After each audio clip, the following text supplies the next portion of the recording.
Hi, and welcome to Axelbank Reports History and Today. Conversations with America's top nonfiction authors and why their books matter right now. I'm Evan Axelbank, and today we're going to speak with Matt Grossmann, the author of Red State Blues, How the Conservative Revolution Stalled in the States. This is his fifth book. He's a contributor to 538.com, also the host of the podcast Science of Politics, and is a professor at Michigan State. Thanks so much for being here, Matt. Good to be with you. Well, before we start our interview, I do want to invite listeners to our Patreon page to ask for your support in keeping the show going. Go to patreon.com/AxelbankHistory. We're going to donate part of your contributions to a charity for children's literacy. So we do want to talk about your book, but the elephant in the room is the elephant in everybody's room right now, which is the moment that we're living through in American history. This is an incredible moment. There's division out there. There's an election at stake. The presidency is at stake. And we want to examine that moment with you, Professor Grossmann. So first of all, we have a close electoral vote count. It's close in the remaining states, the popular votes in each state. How does the electoral vote count that we're seeing right now mirror the divide in America? Well, there are a lot of foreseeable ways that it turned out. First is that Democrats have a disadvantage in the Electoral College relative to the popular vote. It really looks like Trump is likely to lose the popular vote by a fairly large margin, a larger one than he lost last time. And of course, he could probably still will lose the Electoral College, but it's looking much less likely that he'll lose the pivotal state by more or even close to the amount that he loses the popular vote by. So that is a continuing pattern, and the continuation of partisan and ideological polarization. There was some sense in the pre-election polls that there might be more Trump Biden voters and some moving in the other direction, but it looks like they both held a very large share of their party's support and a very large share of liberals and conservatives. So we're still definitely a divided nation. One of the things you mentioned was the popular vote. Democrats will have won, assuming this lead for Biden holds in the popular vote, 7 out of 8 popular votes, but they will have lost the presidency twice and then seen numerous Supreme Court justices. I guess it's 5 appointed by people who did not win the popular vote, by Republicans that didn't win the popular vote. So what impact is that going to have going forward? I mean, I guess in our day-to-day lives, it's not something that hits us over the head with every day until there's a court ruling. But how does a society deal with that presidents elected with a minority of support are appointing Supreme Court justices for life? Well, first, it wasn't absolutely inevitable. Some simulations of the last few elections, for example, showed that Democrats had a slight electoral college advantage relative to the popular vote in 2004. They had a very small disadvantage in 2000. It just worked out very poorly for them in Florida.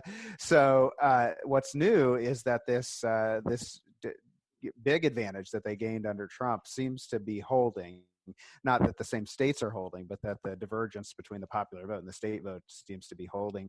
And if Democrats have, really sort of lost Florida and Ohio to the right side, not that they can't win them, but that if they were to win them, they would otherwise already be winning. That portends a future of continuing that disadvantage. And we're likely to see the same thing in Senate elections and in House elections. We're seeing geographic polarization that is continuing. And that means that even if you draw fair districts, Democrats would still be at a disadvantage because they're packed into cities. And especially if you don't draw fair districts, it's much easier for Republicans to gerrymander advantages than Democrats. So Democrats are losing a lot of state legislative districts, even while they might win a lot of statewide votes. How long can that system sustain itself? At what point could outrage really boil over and real dissatisfaction out there in the system begin to take shape, or is that already happening? Well, there's high outrage on one side, but I'm not sure that portends anything about the some sort of decline of American institutions. There are rules that benefit one party, but in our history, that has not been a sign that they'll inevitably change in the future. So I'm not sure that we should expect that institutional disadvantage to decline. I think it's just more likely you'll have continuing disappointed Democrats. Do you want to go state by state or at least region by region with us in what we're seeing in the results? I guess I'll give you a little bit of food for thought here. What sticks out to you? We have a Democrat who could possibly win a deep South state for the first time in quite a long time, since 1996. Maybe start there with the deep South and this oddity of having a Democrat suddenly with a good shot at winning one of the states. So overall, despite the big polling miss in expecting Biden to win by more, we're not that far from sort of a national swing. And so, if Biden gains 3 points on Hillary Clinton's share, then we should expect him to kind of move up by that amount across the board, absent deviations from that. And Georgia is actually pretty consistent with that. Michigan's consistent with that. Pennsylvania might be. We'll see the final results. And so, even though there were some polling misses, if you just had as your expectation, okay, Biden's going to do 3 points better than Hillary Clinton everywhere, then you would think that they would see those changes. The big interest of mine in Georgia is that we might see an overtime to this year's election. We might have 2 more months to have the Senate stake into Senate runoff elections, which would be scheduled for the very end of the Trump presidency in early January. So it might not be over anytime soon, and that could possibly determine control of the Senate. But what do you make of how staunch the Deep South has been in terms of supporting Republican candidates for president? And also Democrats have lost a ton of Senate seats there over the last 20 years. Well, and in state governments. I mean, people, I think, sort of perceive that the South has been Republican for a while, but in state governments, Democrats were in full control of a lot of these governments in the 1990s as recently. So it isn't. It isn't that they've been Republican for forever. And the states that are moving back, Georgia and North Carolina, are states where the Democrats kind of retained a big infrastructure, that they still compete regularly. And Georgia, I think, is a case where you might show some real potential influence to Democratic organizing. I've been pointing out that it might be sort of poetic to have the anti-Trump resistance begin with this race that John Ossoff lost in the early days of the Trump presidency, and then we might end with a competition where Ossoff is now running for Senate. Let's talk a little bit about those blue wall states. You live in one of them, or I assume you live there if you work at Michigan State, but who knows these days with the way virtual stuff works. But the blue wall states, Michigan, Pennsylvania, Wisconsin. One of the questions that I've had the last couple of days here as I've watched the returns come in, and yes, Democrats, Joe Biden eventually won at least 2 of those 3 states, if not the third one. But my question is, the blue wall states, were they ever truly blue beyond Obama? I mean, obviously he did very well there. 7 points one year, 14 points in Wisconsin. The next year he won Michigan and Pennsylvania very easily. But when you look at the margins in those states beyond Obama, they were really very close. So is it truly a blue wall? It's not a blue wall in the sense that, all of those states actually, have some potential to actually be on the Republican side of the national popular vote. So I encourage people to look at the relative standing of the states to the nation, because, I think Biden's going to end up winning Michigan by almost 3 points, but he's probably going to win the popular vote by more than that. So that means in a 50-50 election, he might not be expected to win Michigan. And of course, Michigan has Republican control of the state House and the state Senate. Democrats were expected to gain control of 5 to 6 legislative chambers in state governments, and Michigan was one of them. They didn't. In fact, they lost 2 Democratic rural seats. And so, that there's a pattern where Democrats have trouble winning these state elections, even in places where they're doing strong in presidential elections. So what is it the voters there that just disagree with Democrats, or is it a messaging thing? Or I guess, in other words, which way is each moving there? Is the party moving towards the voters, or are the voters moving away towards the party, or what? Well, I think one thing that happened is that the geographic distribution is just not good for Democrats. If you're bringing up margins in cities and then in the places closest to cities, then that's not very many districts where you're making gains. And these districts that were the swing districts, say in the Michigan legislature, were at the very outer edge of the Detroit. They were the Detroit exurbs, basically, in Oakland County. And so you have to be making pretty substantial gains, even in the metro population, to be able to win the very furthest edges of the metro area. At the same time, they have these districts where they had traditionally done better, but Trump overperformed Republicans. And what it looks like is that those voters that were initially kind of Trump Democrats in 2016 might have voted for Trump, but still some Democrats at the lower levels might just be Republican voters now. And so it's going to be much harder to expand the map for Democrats. What did Obama do that future Democrats, Hillary Clinton, Joe Biden, maybe in the future more, did not do or can't do? Well, he won a lot of low education white voters, even in rural areas. And part of that might have been his opponents. In 2012, they ran a very Michigan specific campaign about bailing out the auto industry, about Mitt Romney closing your factories, a very class based campaign. And it seems like it was quite effective at moving voters. So it's unclear, how much it can be replicated now that we're seeing this increasing division along education lines, where voters without college degrees are moving towards Republicans and vice versa. Let's talk about the Southwest a little bit. We have those 4 states there: Utah, Colorado, New Mexico, Arizona. It wasn't long ago where Democrats essentially didn't have a prayer in those 4 states, at least in the George W. Bush years. Now we're seeing that changing. What's going on in those states?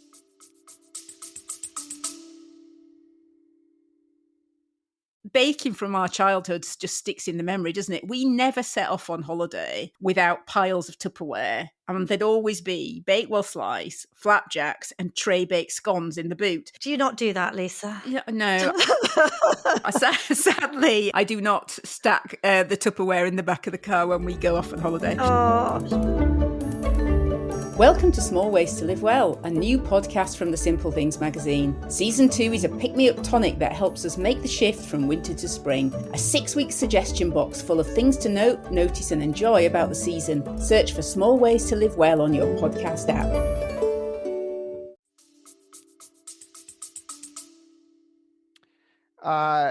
I think it maybe not the same things. I mean, we still have this interesting pattern where Latinos moved towards Trump in this election. It doesn't seem specific to Florida. It seems to be happening even in places like New Mexico and Massachusetts that kind of weren't on the swing state map.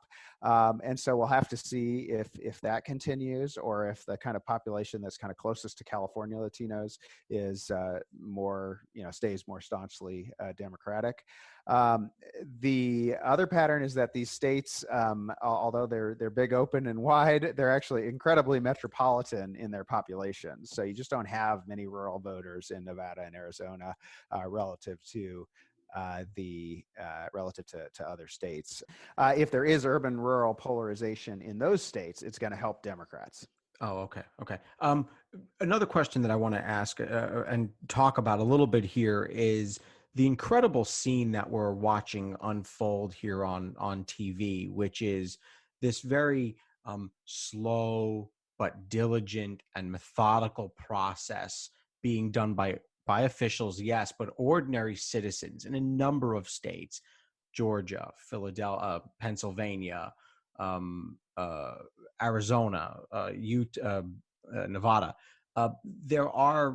There's just an incredible scene unfolding where the ballots are being counted in a very, very careful fashion. Right now, there are no credible accusations of fraud. mismanagement, irregularities, at least in terms of the counting itself.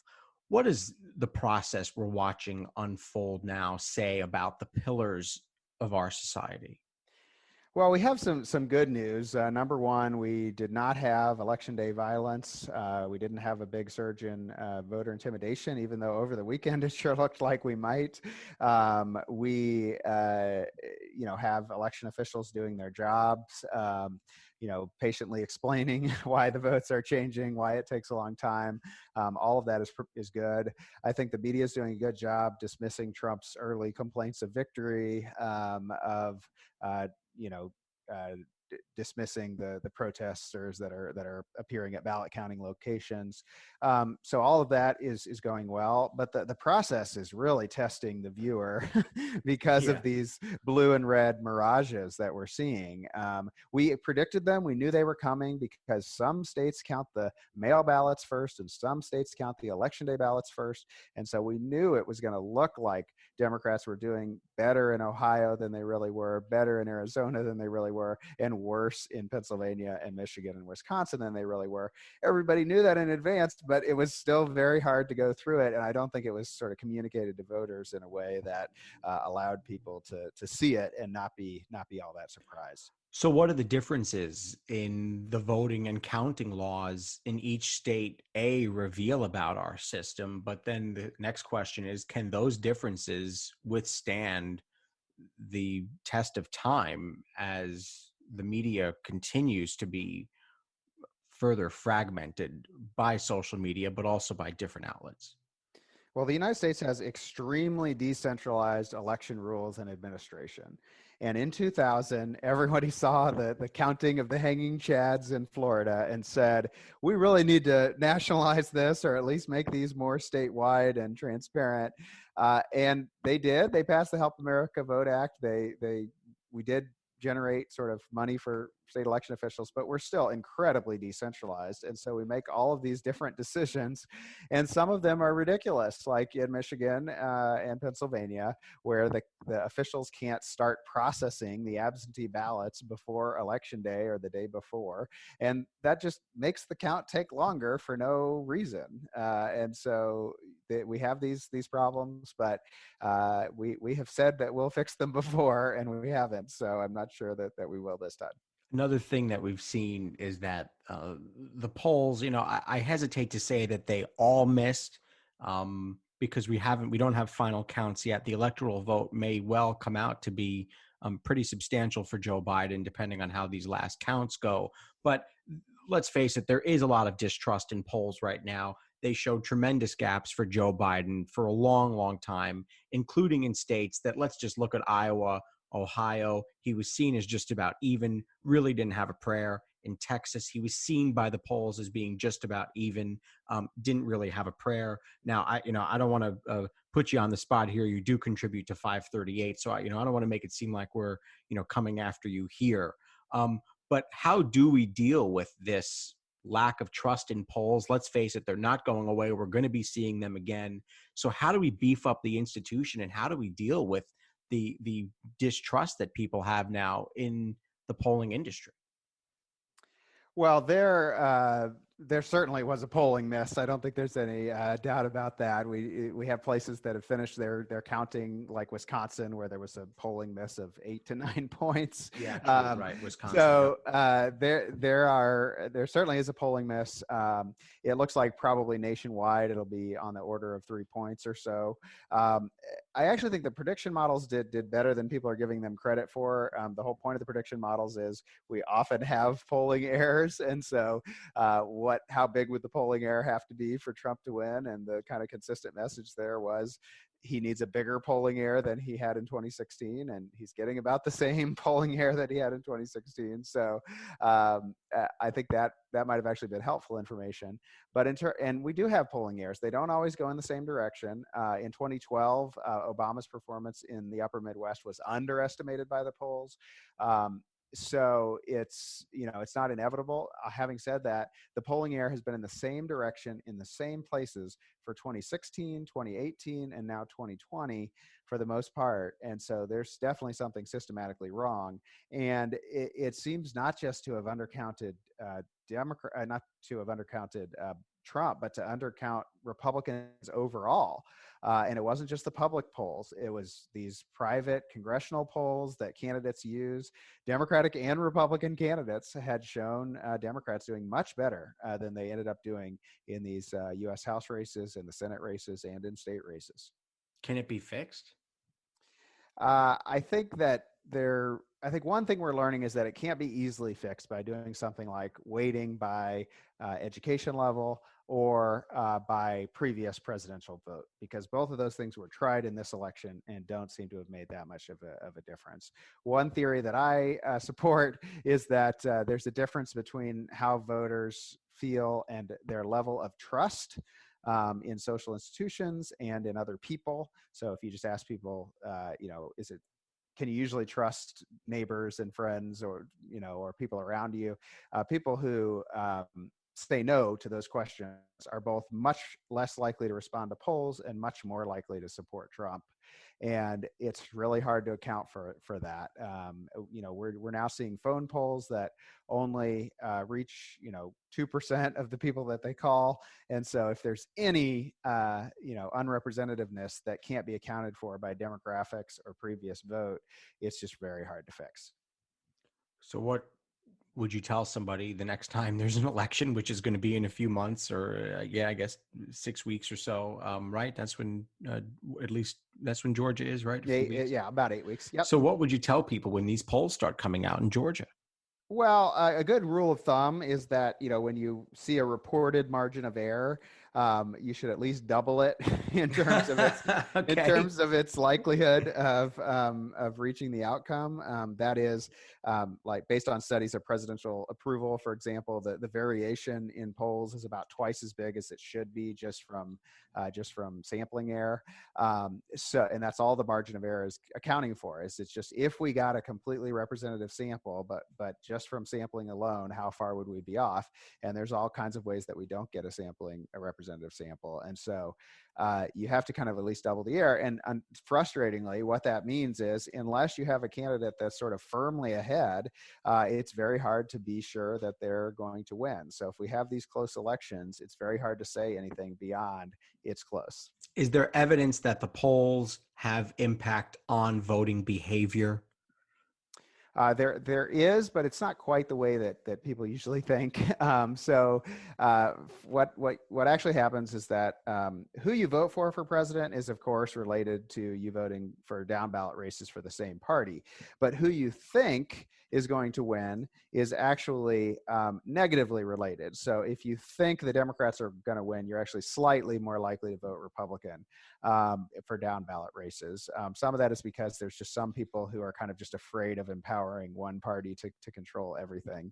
And so that really hurt that hurt the Democrats in 2016 because the idea that Hillary Clinton was ahead was very firm in voters' minds. And so that seemed to move some voters toward the Republicans in other races. And it's possible that happened again this time. Let's go back to the results a little bit themselves. Democrats had hoped to sweep and make this big statement. They wanted to see this repudiation of Trump. President Trump hoped to pull another upset. Right now, neither seems to be happening. So what does it say that all parties are now going to walk away with some spoils, absolutely, but not satisfaction? Well, we have a very competitive political system, and I think frustratingly for a lot of people, it tends to work as a pendulum. That is, whoever wins this presidential election is immediately favored to lose the following midterm election. And public opinion tends to move in the other direction of the presidency and policy. So under Obama, public opinion was actually becoming more conservative. Under Trump, public opinion was actually becoming more liberal. And so what that means is that a party gets in power, it passes a bunch of stuff that people think that people allegedly support, and then they sour on that, like on Obamacare, and then on the repeal of Obamacare. Right, In both right, cases, right, they right. sort of moved in the other direction. So, Love, hate, love, hate. so that's very, very frustrating to voters. But we basically have what in another country would be a grand party coalition. That is, you really have to get the two major parties to agree to pass any major policy reform. There are, of course, a few exceptions, but they really are not the rule. And so that's sort of the system that we're going to be in for the foreseeable future, is that major policy change is really not going to come unless it is supported by both parties. Is that healthy? There are some there are some benefits to a system where you just don't get a lot of immediate policy change just because one party is ahead. So for Democrats, they'll be happy that, for example, Republicans didn't come into power with full power as they had in 2016, and then just be able to pass the entire Republican agenda. And Republicans will be, of course, happy that wasn't the case in 2009 either. So there are some benefits to kind of slowing down the charge from one side to another. But of course, it's eminently frustrating for people who want to see policy action, and especially these challenges like climate change, where it just does not seem very feasible that we're going to get a big consensus between the parties to take steps forward on it.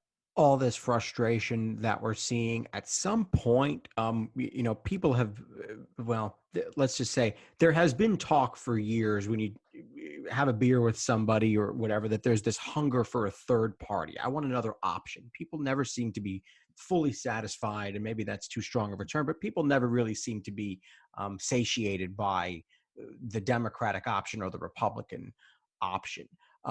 Can this dissatisfaction, people want big changes in their lives, they say it all the time, they want to feel good about their government, at some point could that boil up into a party that becomes a third option?